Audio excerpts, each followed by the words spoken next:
আসসালামু আলাইকুম। Hello everyone, তো আশা করি সবাই ভালো আছেন এবং আল্লাহর রহমতে আমি আপনাদের দোয়াতে আল্লাহর অশেষ রহমতে ভালো আছি আলহামদুলিল্লাহ। তো প্রতিদিনের মতন আজকেও চলে আসলাম একটি রং ভিডিওতে আপনাদের মাঝে সুন্দর একটি আজকে একটা হাদিস নিয়ে চলে আসলাম। ইসলামী ভিডিওটা হবে, সবাই একটু মনোযোগ সহকারে শুনবেন, শুনলে সবারই ফায়দা হবে ইনশাআল্লাহ। তো অবশ্যই সবাই পাশে থেকে মনোযোগ সহকারে ইনশাআল্লাহ দেখবে ভিডিওটা। তো আজকের বিষয় হলো ইসলামের একটি বিষয়। তো নবী করিম সাল্লাল্লাহু আলাইহি সাল্লাম বলেন, তোমাদের কারো দরজার সামনে যদি একটি নদী থাকে এবং সেই প্রতিদিন 5 বার সেই নদীতে গোসল করে, তবে কি তার শরীরে কোনো ময়লা থাকবে?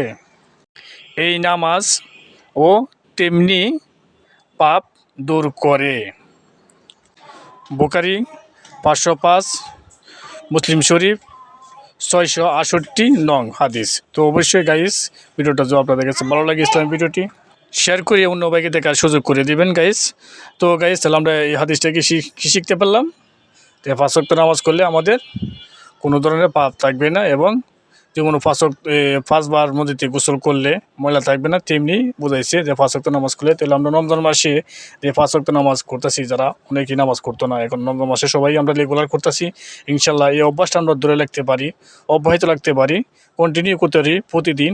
এই অভ্যাসটা আমরা আল্লাহর কাছে সাহায্য চাবো এবং প্রার্থনা করবো আল্লাহ যেন 5 ওয়াক্ত নামাজ মানে রমজান মাসটা পুরো বছর করতে পারি। এভাবে যেন কন্টিনিউ আমরা যতদিন বেঁচে থাকবো ইনশাল্লাহ তাহলে করে যেতে পারি ইনশাল্লাহ। আমরা এবারে পাপগুলো ধুয়ে মুছে যাবে ইনশাল্লাহ। আর আমরা পরকালে গেলে অবশ্যই নাজাত পেয়ে যাব এবং জান্নাত পেয়ে যাবো ইনশাল্লাহ। জান্নাত গেলে তো ভাই মজার মজা, বুঝবেন কত হাসি খুশি খেলবেন, সব কিছু সব খেলাধুলা আছে। শুধু এই দুনিয়ায় গেলে আপনি যাইতে পারলে একবার বিনা হিসাবে আপনি কোনো হিসাবই থাকবে না। যান আপনি খালি এই দুনিয়া যত কষ্ট করেছেন, আল্লাহ পাক একবার গেলে আপনাকে জান্নাতে একবার ঢুকাইব আর বাইর করবো, তখন আপনি দেখবেন টের পাইবেন না যে আপনি কি দুনিয়াতে কোনো কষ্ট করেছিলেন। তখন বান্দা বলিব, না না না আল্লাহ, আমি তো দুনিয়াতে কোনো কষ্টই করি না, শুধু জান্নাতে একবার ঢুকাইব বাইর করবো ভাই। তাই অবশ্যই আল্লাহ হুকুম করলাম আমি যদি হাদিসটা যেন বাস্তবে চলতে পারি, যে হাদিসটা বললাম আজকে।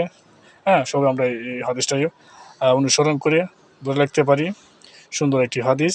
তো অবশ্যই আমার কলজা টুকরা ভাইয়েরা ও বোনেরা কমেন্টের মাধ্যমে জানাবেন আপনাদের কাছে আজকে ভিডিওটা কেমন লাগলো। অবশ্যই যদি ভালো লাগে মতামত জানাবেন। এরকম ভিডিও যদি আপনারা দেখতে চান ইনশাল্লাহ কমেন্ট বক্সে বলবেন আমাকে, আমি আপনাদের জন্য এরকম ভিডিও নিয়ে আসবো, চেষ্টা করবো ইনশাল্লাহ। তো সবাইকে ভালোবাসা বিরাম ফেসবুক প্ল্যাটফর্ম এবং ইউটিউব চ্যানেলে। তো সবাইকে বিদায় নিচ্ছি। আসসালামু আলাইকুম রহমতুল্লাহ।